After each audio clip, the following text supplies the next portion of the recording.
What if you have a goal, a pivot, a relationship talk? You want to move any of those goals and you don't do it because you talk yourself out of it. Whatever those little tentacles are, any of those tentacles and others that I'm not naming. So then you move forward in your same situation and you wonder. It's always there. Should I have done it? Would it have made a difference? Where would I be now? But you don't know because you didn't give yourself a chance. So that's what I tell people is, what's the worst thing that can happen? It doesn't work and they say no, but you tried and you at least in the, say a job, you go there for an advancement, there's an opening and you say, I think I'm perfect for it. And they somehow come back and say, well, not yet, or you're almost there, or whatever that conversation is. You've at least advanced your possibility. So they'll be watching you. We believe that you are strong by design, and you were made in God's image to have a strong body, mind, and spirit. You're listening to the #1 Strength and Health Authority podcast in the world. So let's get ready to unlock your potential and transform your life in today's episode. Hi, and welcome to the Strong by Design podcast. I'm your host today, Coach Tonya, and I have a very special guest with me today. Also someone who's become a very special friend to me, the fabulous Maureen Famiano. Now, if you haven't heard about her or heard of her, I have to wonder where you've been because this woman is a powerhouse. And she has done all kinds of amazing things for the Tampa Bay community. Maureen is an award-winning media specialist, speaker, and author. She co-authored a #1 best-selling book, Best Business Minds in Tampa Bay, and co-authored the book, Step Into Your Brilliant Purpose. 2 more books coming out, so you want to stay tuned for that. She is also a very highly sought-after public speaker at events, and she has a phenomenal TED Talk that she does, which has become a go-to for me. And we're going to talk a lot about that today. So I'm going to stop talking and welcome Maureen to the show. Tonya, it's so nice to see you. Thanks for having me. And you are a dear, lovely woman. So it's a pleasure to be here and an honor. Thank you. Oh, well, you're welcome. So let's just jump right into this. You and I met you, I guess it's coming up on a year now. Yep. Right. About a year now. And so we met at a networking event and we talked a little bit and you told me that you had done a TED Talk and I love TED Talks. So I was like, oh, wow, I'm actually talking to somebody that's done one, like in person. And you had told me that you were going to, we would connect in email and that you would send me the link if I was interested. And I was. And I have to tell you, I probably listen to that 2 or 3 times a month. That TED Talk. That is sweet of you. Well, that just tells me, though, Tonya, that the message in there hit home. And that's what I love to hear all the time. It's not for me. It's a reflection of my journey. But if others think and pause and listen, they have their what if moments all the time. So I love hearing that from you. Yeah, well, it really resonated and hit home. I shared it with my kids. I've shared it with friends and family because to me, it's not that it's, I don't want to say it's like, it's not a typical message. It is a very strong message, but the way you deliver it and the way you deliver it allows for this very open forum in terms of what if on so many levels and so many aspects of our lives. You didn't just zero in on like, well, what if you didn't pursue that career? You actually present it in a way of like, what if for your entire life, which is very, it just allows you to reach so many people, whatever their age, whatever their circumstance, whatever their dreams or goals, to really sit back and go, yeah. Well, you are super sweet by saying that. That makes me feel so good because that's the goal. And when I was practicing with some colleagues before delivering it, I said, can you guys just listen and give me some critical, constructive criticism? And it was funny. During it, both people who listened went off as we were talking in person and by Zoom. And I said, are you still there? Because they were doing exactly what you're talking about. They were in their what if journeys that they had to share it with their husbands, with their brother and sister in some respects. And I was like, well, awesome. But did it make sense? Do you get it? They're like, yeah. And I was like, okay, good. So that makes me feel really good that you're saying that. And after I did it, as you're saying, and people will have to listen, but there are different journeys of the what if. And even this past weekend, there were many more examples of what happened. And I had a conversation with a new person that I met over the weekend, and they were thinking about it. So it's just planting the seed of everybody's what if possibilities, because they exist every day. And if people can figure out what their what if is on many levels, that's what I was supposed to do. Love it. I love it. And I mean, yes, mad props for that, because I think you crushed it. So I'm sure people listening are going, well, what is this? What is the what if they're talking about? So I would like you to talk about, because I consider it a mantra. I really do. Because it's something that serves a purpose on many levels and many layers in a person's life. Because I think any given day, we have several what ifs, and a lot of them just kind of go over top of our head because, we get caught up in things like deadlines and children and obligations and things going well, things going not so well. Like there's just so much, like when you take an hour or like just a day, we'll take one day. There is so much happening in a single day. And a lot of times, myself standing at the back of the room, arm waving, get into autopilot because we are jam-packed. We're doing lots of things. We want to do a lot of things. And there's a lot of what if moments, I think, that kind of fade by. And then there's some that you think, well, I'll get to it later. But it's so ever present every moment of the day. So I want you to talk about what is the what if and what was the driving force behind that for you, that became the premise of your talk. Well, very nice setup, my dear. Thank you for that. So I think what it really came down to, Tonya, is I have a health journey, which we may or may not get into in a bit. But that healthcare journey made me think, if I share my journey and my no taken that answer, like I don't settle really well. I ask for a lot of opinions. No, she doesn't. She's a fighter. I am. And I'm a fighter for other people. And I'm a fighter for myself. And I think really I went into my TEDx talk with, okay, I need to share my journey in colon cancer battling with other people because they will know I got on the other side. And if they fight and ask questions and be their own advocate, maybe they can too. So that's really how I started it. But you can't have, there's all 17 minutes long, no cue cards, no notes. Typically you talk.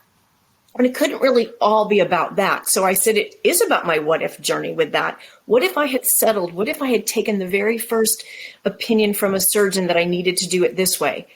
My life would be totally different on many levels. And then I had another moment in this journey 7 years later where another bunch of what if scenarios, if I had settled, if I had gone their way, but I didn't. So that journey made me think, maybe I should share, because my goal in all that I do, and you know this, is really to help others.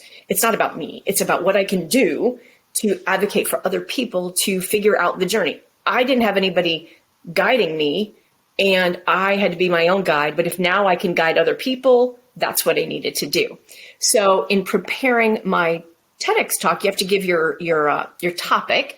So as I was thinking about expanding from the healthcare journey of my what if and not settling, I realized, oh my goodness, there are a lot of what ifs, which to me was always there, not knowing and not really putting a name to it.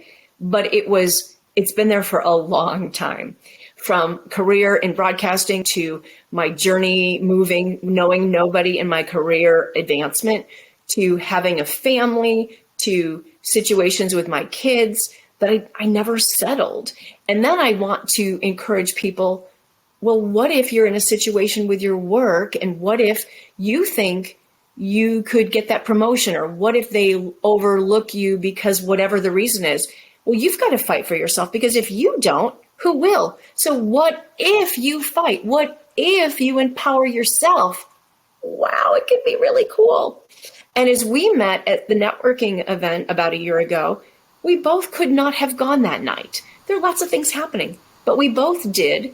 And what if we hadn't? It would have been a delayed. I almost left twice. Right. It would. I know you told me that. It would have been a delayed meeting because we would have met, but it would have been a delay in just a nurturing, lovely relationship that began then. So it's just all that. And people have to give themselves, and I get frustration. I get, no, I can't speak up for myself because of past situations in that career or job or whatever, or relationship, whatever it is. But if you believe and if you speak up and if you question, wow, it could lead to so many things. And every single day I have new what ifs. Even this past weekend, my daughter had a situation. I said, my daughter's name, I said, Hannah, I said, what if? And it's funny, Tonya, with me, when I do different things that people now repeat it to me without prompting. And I'm like, yay, that's my goal. Yeah. So, yeah, that's a little bit of it. Yeah. No, it's fabulous. And like for those of you listening that are one, don't go trying to look for it now, because we're going to put all that information in the show notes, and also get Maureen just to voice that off before we close. But we'll provide all of these links so you can find her, you can listen to the talk. But getting back to, we are going to get into your healthcare journey, because that was also a big part of, I think, like just it allowed me not only to get to know you better, but allowed me to also get much more deeper into the Tampa Bay business community and knowing people, which was a big, because I had a lot of fear, a lot of stuff coming to Tampa and all of that. And, meeting you that night and listening to the what if, I thought, okay, well, I did walk in this room tonight, even though twice I was going to leave because I didn't know anybody. The person that was supposed to meet me there was unable to make it. And I was freaking out. I remember, I forgot, but I remember you told me that. Yeah, I was freaking out. But then when I got home that night, I thought, well, yeah, what if I had not gone, I wouldn't have met this woman who has so much energy and just seems so vivacious. And so I listened to it that night and I thought, yeah, what if I hadn't, and it's been the thing now, because there's still, like a lot of little daily startups, weekly, monthly startups. And I just say, okay, well, what if? So I kind of look at it not only as a mantra, but to me, your what if TED Talk is like the Swiss Army knife in my toolbox. If I need a screwdriver, it's there. If it Phillips head, flathead, a bottle opener, a knife, it's got all those little in a very succinct, small package. Everything I need to get me through to to get me through the next thing, to do the next thing, is in the TED Talk. So I call it, when I emailed you about being on the show, I referred to it as a mantra. Oh. That is so nice of you to say that. That was my goal for many people on many levels. And it's empowering people to believe in themselves, empowering people to not settling, and empowering people to trust their gut. If you don't trust our gut for what if, well, who else will? We've got to believe in ourselves. And that really, really makes me happy. You've mentioned it a couple of times in the past. We're always busy. Hey, how are you? Quickly, and we move along. So this is very...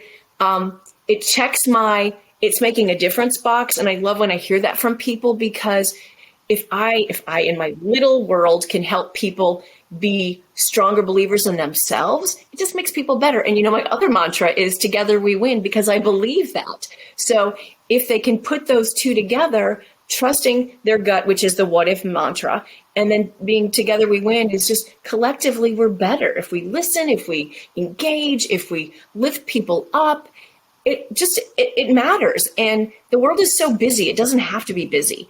But if they can have takeaways like apparently you did, and you're using it, which is surprising and lovely, because I think you are bigger, better, stronger than you think you are, then it makes me happy. So thank you. Yeah. Oh, you're welcome.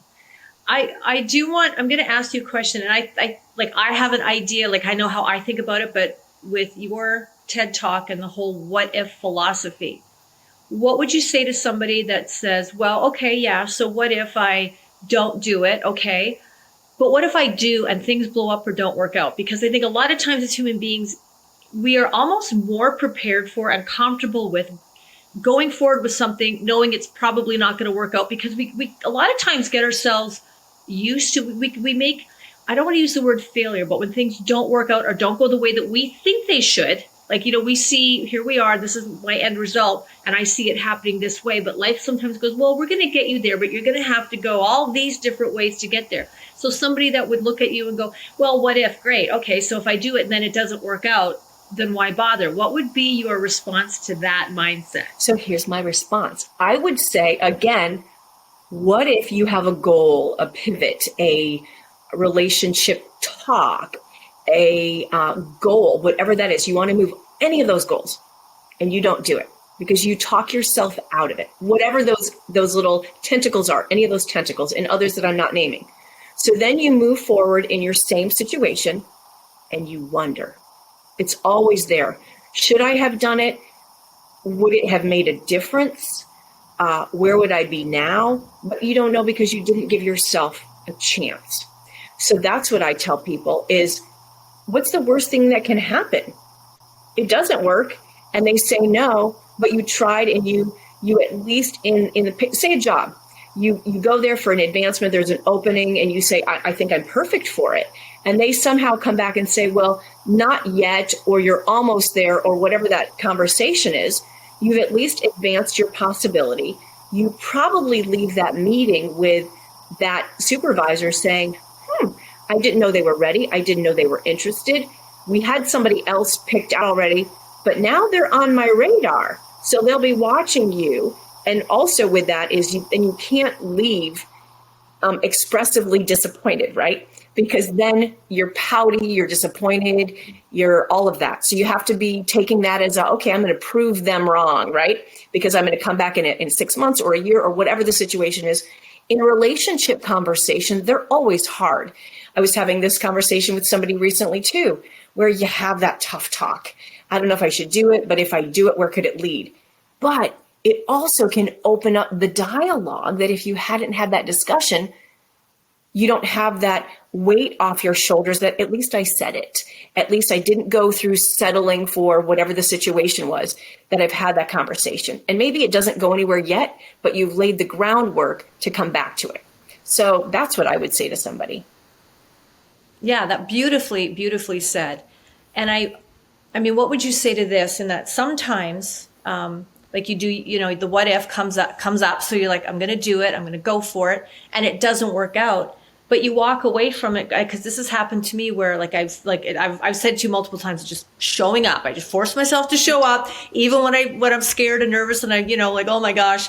But what if I didn't? So I go. And sometimes if things don't work out, I walk away going, that actually isn't what I wanted, or that actually wasn't, I was looking at this thing and dreaming about this thing and thinking and had all these perceived notions. So I showed up, or I did the thing and it didn't work out, but I'm like, well, now I can fine tune that list again, like these things. It's, what would you say to that? Well, I would say we all have a preconceived notion of the networking meeting, the group that you're meeting up with, the relationship, whatever that looks like, or even a job or a career. But if you don't put yourself out there, what if you don't, then you'll never even learn that, that wasn't really what I wanted to do. So then you're better prepared to then say, maybe I was wrong. I didn't really want that. I want this other thing. When I was in charge at NBC of our internships in my morning show television career, I loved internships. I loved the interns that came in because I had 4 in college. I was like the crazy one, like busy. But I loved being a sponge and learning and growing and asking questions that I would tell people all the time. And this was television broadcasting. I said, so you're in a pretty big company with lots of different tentacles, a web area, a newspaper area, and the TV area. And I said delicately, I said, so while you're here for your probably 3-month visit, right? I said, so be a sponge, ask questions. Within reason, take a little visit to the other departments. Because my bet, because I love broadcast television, you're going to love this. But I could be wrong. But what if you go to another area and you discover that you really love the web world or digital, or you really love, sadly, it's changed really since I was guiding people this way, the newspaper world, because we all know that's changing into digital. But at the time I said, maybe that's where you're supposed to be. So I was kind of guiding people, again, without really realizing that was my mantra, but to figure out their lane. Come to me as an intern for broadcasting, but while you're here, explore.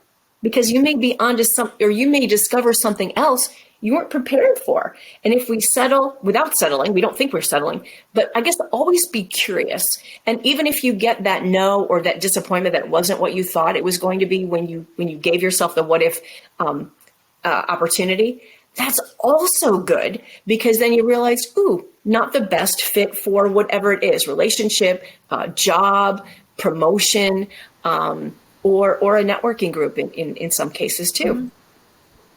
Yeah. Yeah, it's really, again, a person's perception has a lot to do with it, because any of us can, like look outside today and be like, well, it's not the greatest weather, or, well, we really did need the rain, like, so sometimes things not working out is a really positive, really good thing, because it forces you into the direction that you're meant to be doing with the skills and the talents that you have, because I think too, a lot of times, sometimes we do sell ourselves short. So that meeting that didn't work out forces you to actually put yourself into those positions where you are valued more, paid more, respected more. And sometimes that can take a lot of courage, because it is scary. Like when all of a sudden we put ourselves out there to be more, do more, and like more responsibility, higher expectation, then I think sometimes we fall into that, well, what if I fail at what if I don't do well? But I think there's always a much greater hand at work. Fourth, like, no, I'm shutting this door, because you have to go. You got to step it up, girl, and you got to go there. Totally believe that, Tonya. Totally do, because it's like, I'm a little positive, as you know. I believe in just a little. What I believe too is it's always the silver lining. Something doesn't work out. Well, it wasn't meant to be at the moment or the time or whatever. We can't sweat the small stuff, because really there are a lot bigger issues than some things that happen. And a lot of times in our journeys, right, we always think this is the path we're supposed to go. And then something happens and we're disappointed, we're frustrated. It was not the promotion, it was not the job, it was not the timing. But then you know what? I think invariably, if we stop and think about it, something better happens, or a new path happens, which we're not ready for, and it's disappointing. And you're like, why not? Well, the why not happens later when you're like, what if that was supposed to happen? Because now I found my new path. Right. Yeah. Exactly. Yeah. And it's gut check too, Tonya. I tell people all the time. Yes. I shared part of the story. It's about healthcare, jobs, career, but it's also when you're like, something's not quite right. So in one of the aspects of the TEDx talk I shared was on the phone with somebody, and the conversation ended abruptly, and that wasn't normal. And I thought, that's not normal. And long story short, I ran down in my neighborhood to this woman's house I was talking to, and in the house, and there was a near drowning. And if I just said 4 kids, busy, that's normal stuff, people, crazy situation, I don't really want to think about what could happen. And at the moment, I just trusted my gut, because I thought that was different. I don't know. So I ran and I saw this little boy who was probably 4 or 5 at the time, blew on the lanai. Nothing. She was panicking, now calling 911. There were 3 other kids. I was like, oh my goodness, oh my goodness, oh my goodness. So I just went into, I don't know, I don't remember what it is, chest compression, but I had to figure it out because we had no time. So I just trusted and yelled, please help me, Lord, guide me into what I'm exactly supposed to do. And I did it.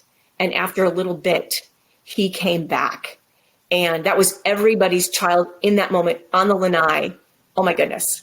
And I trusted my gut to say, I could not have reacted the way I did, but something told me I have to do something. And that's what it is too. Or if you haven't talked to somebody in a while, because it's a whatever situation, call them, make sure they're okay.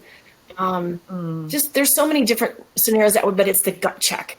It works time and time again. It does. It really does. I think there's something to be said about that. I always kind of refer to it as like God whispers. Yep. I call it my God whispers. It's like something is not, and I can't quiet it. That's when I know it. Like when I can't quiet, because sometimes it's like, I get a funny twinge about something, but I'm just being a little anxious, because I can be a little anxious. But there's sometimes when it's like, it's just, and it will not quiet in my head, and that's when I know, okay, So I totally agree with the gut check thing. So a little bit for our listeners here. This past year, Maureen was nominated for Vision of the.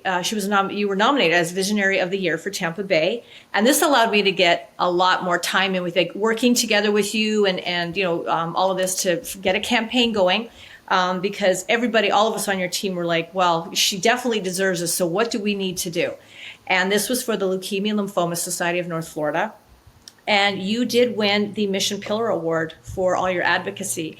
And any of you out there who are, on social media, I'm sure at some point you saw something, because this woman was hands down advocating so hard and so deeply for LLS. It was absolutely amazing. And what was really, truly, heartfelt for me. And it was that I remember our girls get together, and you mentioned that the nomination, we were all very excited. And then as we started to have those preliminary meetings and kind of just get a feel for, okay, what direction do we want to go? What are some things we can do? The number of us in the group that had been touched in some way, whether it was like family, friends or something, it was like, I get goosebumps now when I still talk about it. So it was kind of like, you got this nomination, you brought it up, a bunch of us really wanted to help. And as we got talking, it was like, wow, we've all had a very close experience with this. You're absolutely right. And it was uncanny, right? It's like conversations that you don't normally have because it's not the same time. It's long ago, whatever the situation is. But as we went around, the lovely people, including you, Rockstar, helping me, had sadly people that were impacted in their lives because of this, which to me, as you're talking about a God whisper, to me, it was a God wink. Even really saying yes to the nominee. I sat on nomination. I sat on it for more than 2 months because when I commit, I have to do it. I don't just sort of maybe do it. So I didn't know if I had the bandwidth, and it was fundraising and advocacy and fundraising, advocacy all day long. So I was like, I don't know, at the end of the day, maybe this is what I'm supposed to do. So you were lovely, very lovely, and were just amazing during the 10-week journey before and after. And I thank you so, so much. Tonya, you were like unbelievable. And at the end of the day, with what I was doing in the videos, and I know you knew they were heartfelt, as did many, many other people, the fact that at the end of the day, people would donate because of what I was saying. And again, we don't know what we're going to be impacted by in our lives. And I wasn't doing it for now necessarily, but it's the what's to come. And now I can tell people ever going down this journey, or they can reach out to me, and it's already happened. Okay, so you're going through this journey. Okay, be strong, ask questions. Here are things that are out there in the community for you. And then doing social media and videos is just in my blood. So yes. The fact that I was recognized for that, I was like, what? But it was the God wink of getting involved, making a difference, and collectively raising $500,000 with everybody who was nominated. Yeah. That's pretty incredible, remarkable. All of us together doing it. And we are helping people who are in the journey now and will be in the journey. So that's the best thing of all for me, is just we made a difference. We made a difference together. Yeah, we really did. Now, would you like to, because you have you yourself have a very personal investment in, like, getting involved in this and the advocacy. And do you want to talk about that a little bit? Sure. So the reason I got involved in this was not directly impacted me, but it's the advocacy part to pay attention. So going back now 13 years, which is crazy as I think about it, because I really don't think about it as we go through our journey of things, right? So this is the quick version. So in 2010, I noticed something and I said, it's nothing because I'm a doctor, right? Of course I didn't know that. No. And I ignored it. We don't do that for our kids. We get them right in, but for us, we're busy. So right. Long story short, I went in and was referred to get a colonoscopy because they couldn't find anything in a quick visit. And there it was. And it was a tumor the size of a small kiwi in my colon. What? Even when the doctor who had to read what they found came in the room, he sees me sitting on the table there. And he's like looking behind me and asking me a bunch of questions. And I'm like, is there somebody behind me too? I think he honestly was looking for the older person, who it typically would be the diagnosee, but there was no older person in the room. It was me. So finally I had to say, do you need to tell me something? Because I've been a little anxious about what's going on. And he said those dreaded words, well, I'm sorry to say you have cancer. What does that mean? How? So the journey was that forward. And as the crazy advocate that I was, even waking up from my colonoscopy, and they gave me too much propofol at the time, that I kept asking my mother, taking me to get the colonoscopy, I couldn't come out of it quick. So I kept asking her, did they find anything? And I didn't remember. Did they find anything? So by the fourth time I was now coming out of it, and I could remember that I asked her and it was not good news, I was on the phone because they sent us home with some surgeon recommendations that same day to get an appointment. That's how quickly Maureen works. I'm the crazy one. But it was important to me to figure out what we were dealing with. And it ended up being not great. I waited too long. So that's why I'm a big advocate. I'm not going to get emotional, but that's why I'm a big advocate for being aware of your signs. You know your body more than anybody else. If somebody tells you, oh, it's fine, maybe. But if it's really different and you know your body, go and get a second opinion. I'm all about opinions. The first time I had 3 opinions, and I was pivoting in my world of broadcasting that I was going to have to do chemo first. It ended up not being chemo, and I went surgery first, only to have that be exciting with your abdomen cut and prodded and moved around and yay. Going back after my 6-week mark, because they had to resect my colon, I wasn't done. It had spread to the lymph nodes. So I thought I was being tested and I was done, and that was good, but I wasn't done. So navigating this unknown, it ended up being, okay, I want the most aggressive treatment plan because I had young kids at the time and, I had a lot more to do. So we ended up going with chemo and radiation for the next year total.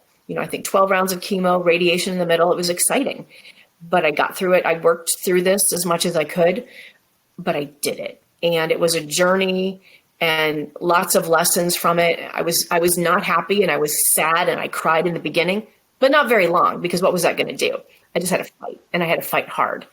And then I wasn't done even after I got through it. And interesting with the chemo too, it was a 48-hour drip. So I'd go in for my chemo 4 hours, and then I would go home for 48 hours with it attached. And no one would really know, although I was losing weight and it became obvious that something else was happening. But I got through it and I did it, and I succeeded.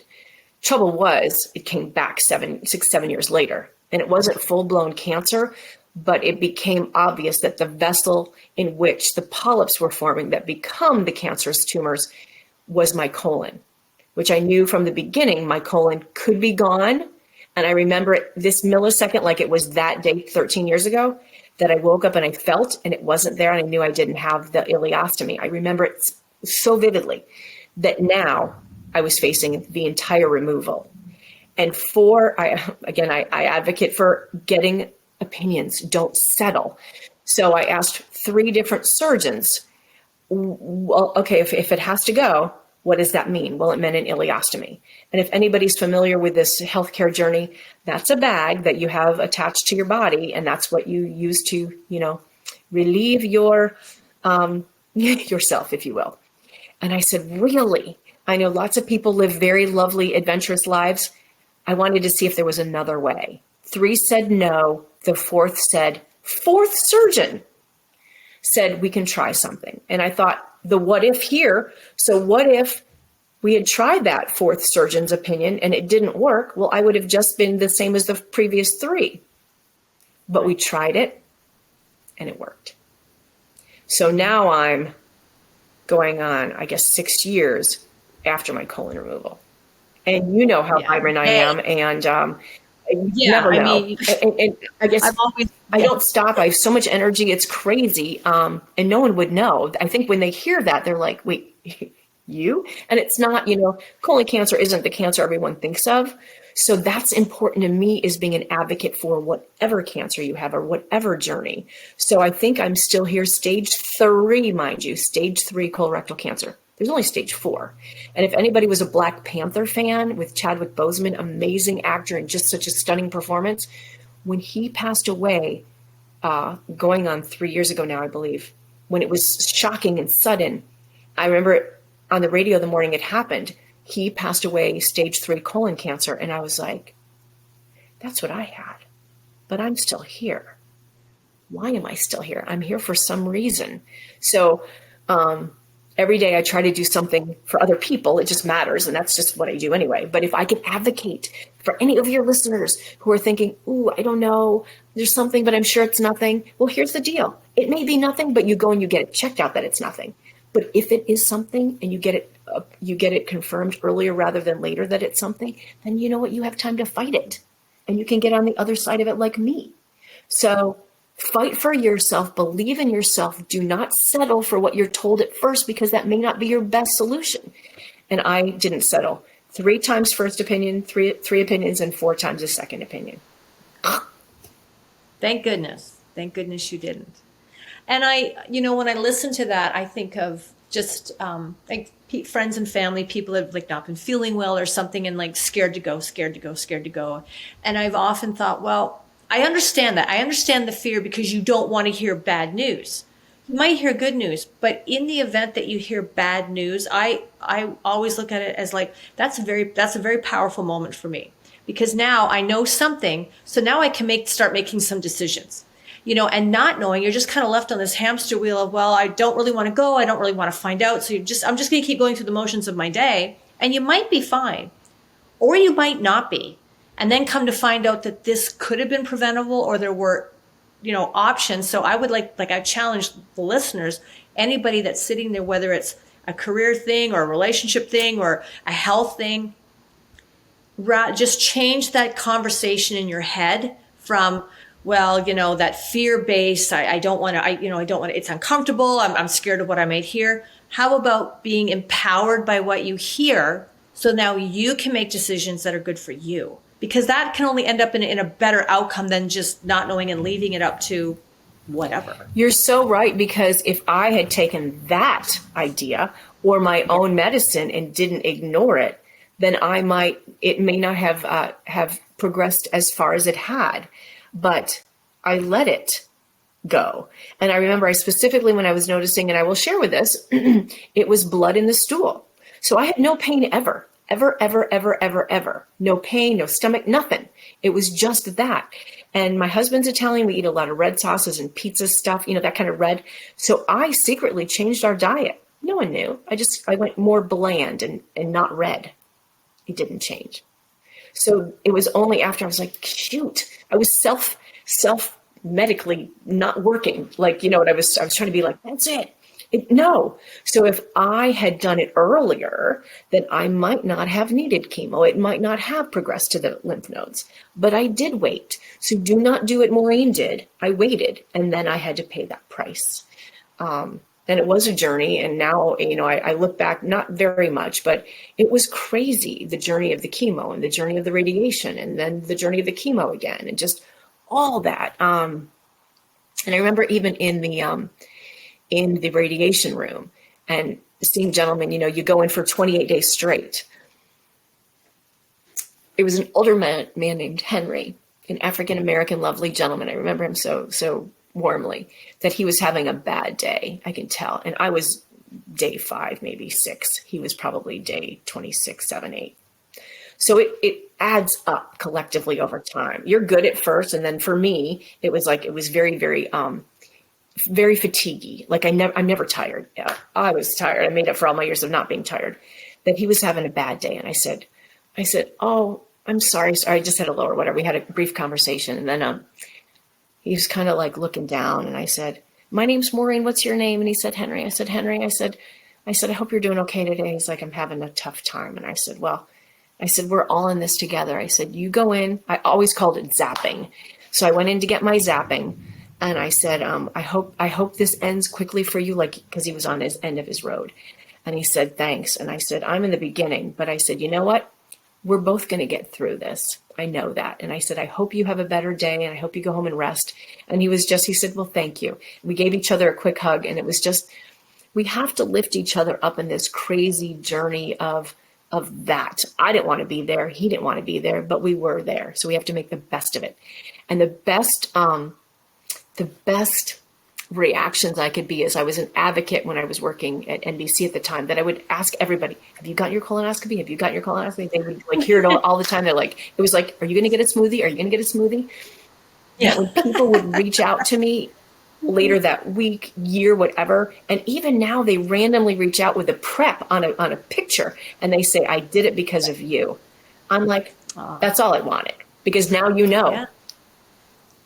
Yeah. And that's huge. That's huge. And thank God that you have had the connections that you had, you have been, you've had I'm at a loss for words, the career that you've had.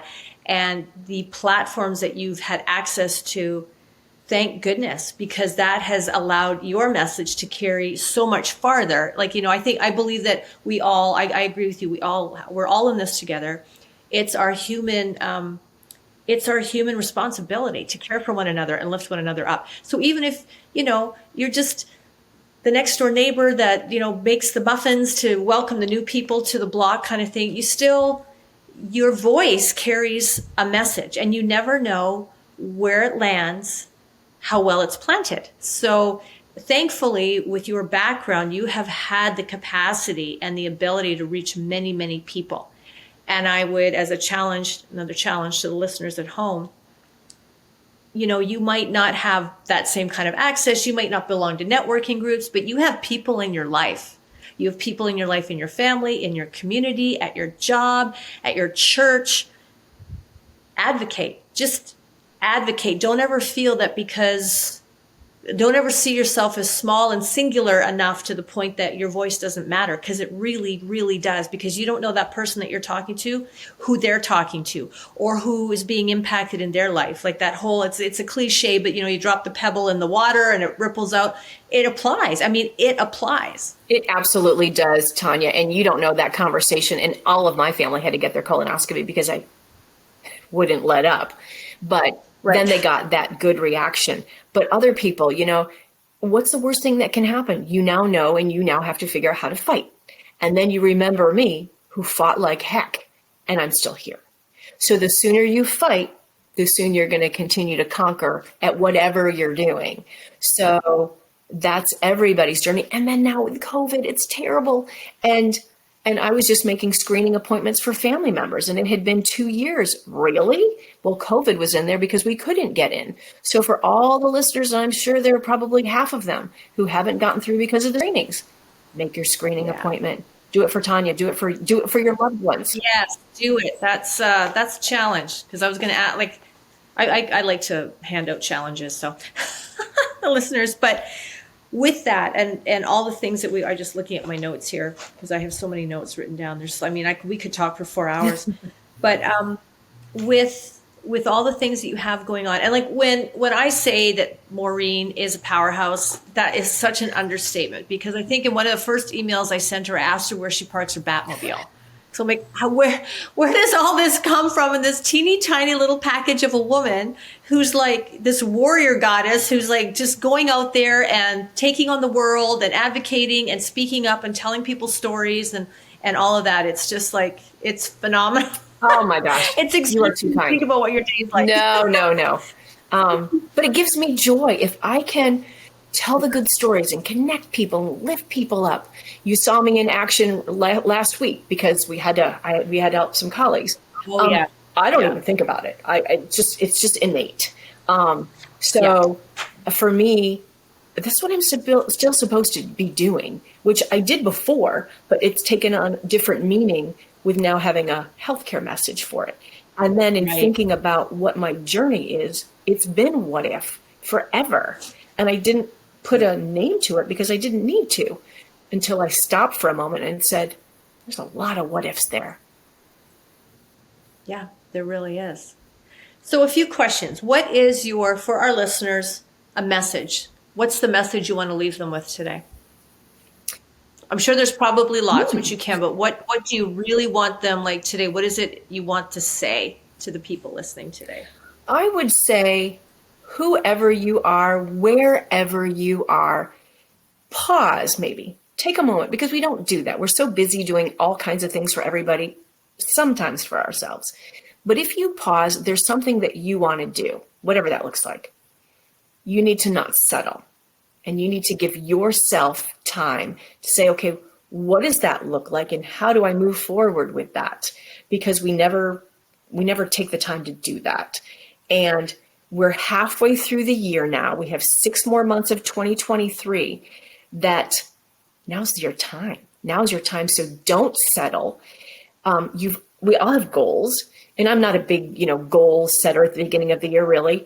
But we all have goals. So empower yourself to go on your own what if journey, to blossom, to flourish. And I think if you maybe write a little note down and put it in an envelope and say, I hope in the next 6 months to do X, right?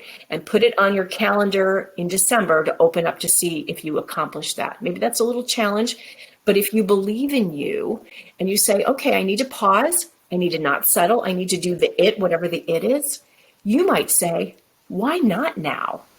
Why not now? And I believe you can conquer. I love that. There you go. That's the message. If you better, go back and listen to that a few times so it sinks in. So what about a challenge? Give our listeners a challenge, like for the next 30 or 60 days. Make it 60 days. I know it's people get busy. So we'll be really kind today and give you 60 days. But we're going to give you a challenge.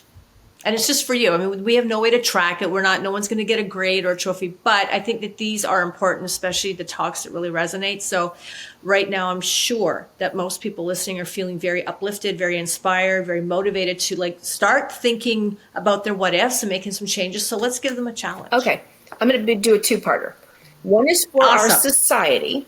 So this is something I do every day. It's free, it's easy. And a lot of times I say it doesn't count, but I find it does. So I do something called the rule of fives. So I'm going to have everybody do the rule of twos or threes. So every day you are challenged to reach out to somebody that you know and reach out to somebody that you don't know. So just send them people that you know, an emoji, a hello, thinking about you. And when you go to a store, somehow engage with somebody that you don't know. Say good morning, say hello, I like your shoes, I like your blouse, whatever the case is.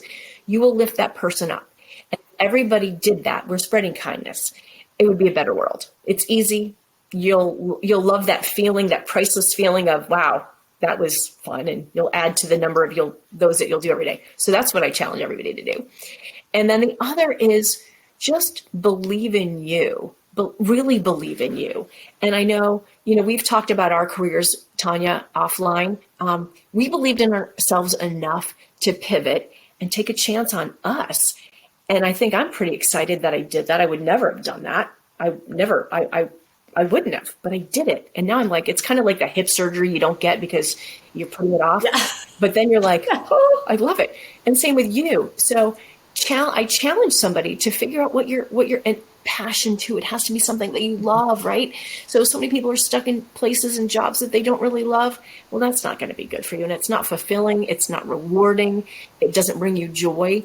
So figure out what will bring you joy. And even if it's a side hustle, start with a side hustle that can become your main hustle and try to chart a path for that. Because if you get to that point where you can make your side hustle your main hustle, you'll be a guest on Tonya's show in the future because she'll say, I did it. There you go. I love that. Okay, so you got it. This is a 2-part challenge. Really easy to do. Well, I shouldn't say it's not a complicated process. Sometimes believing in yourself can feel very hard to do, but it's just stop complicating it. And I'm going to add a 3rd part to the challenge to get out of your own way a little bit with that internal dialogue, those conversations that sometimes we have that are a way of self-sabotage. We can just put all of that down and just start, like you said, believing in yourself and what is it that fills you up. Because when we're filled up, that spills out to other people, and then they start to. It's like a really good virus. It's catchy. It's a catchy thing. It's something we all want to catch. I want to catch more of that, right, and spread more of that. So I love that. What is up next for, this is a loaded question because I'm sure there's a million things, but what's up next for Maureen that you can share with us? I know there's things. Well, it's like the more you do, the more you're not really looking for that comes your way. So you mentioned 2 anthologies that I've been a part of. I have 2 more coming up, one later this month and then one later in the year, which I was just invited to be a part of. One is business centric and the other is about actually, I'm writing a foreword in the book on my what if journey to encourage other people to think, what is it? What is my what if? And just plant that seed because I think it can be powerful. And I want to encourage other people to find that what if possibility. So I'm excited, I'm honored, and just that's part of it. Then I'm talking to some pretty interesting global and local companies about helping them with their messaging.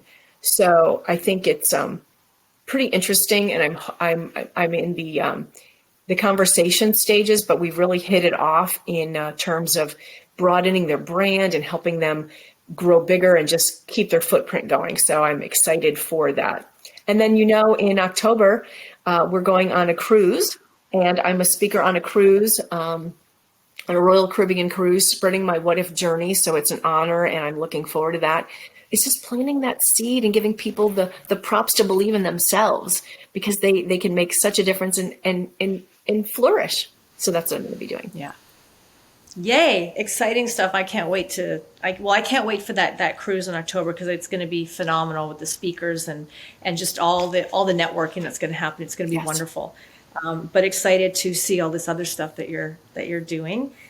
So now, for everybody listening, I'm lucky. I know where to find you. I can actually text Maureen and be like, how's your day going? So I feel very honored and privileged to have that kind of connection with her. But for people that that really want to find out more about you, or will definitely listen to the What If, your TED Talk, but where can our listeners find you? Sure. So thank you, Tonya, again, for this lovely opportunity. You're just a delight, true, lovely heart and spirit, and I appreciate this time. Thank you. Oh. So you can find me on social media. You can either look for me by my company name, MEF, like magnificent, enthusiastic, fantastic, media.com, mefmedia.com.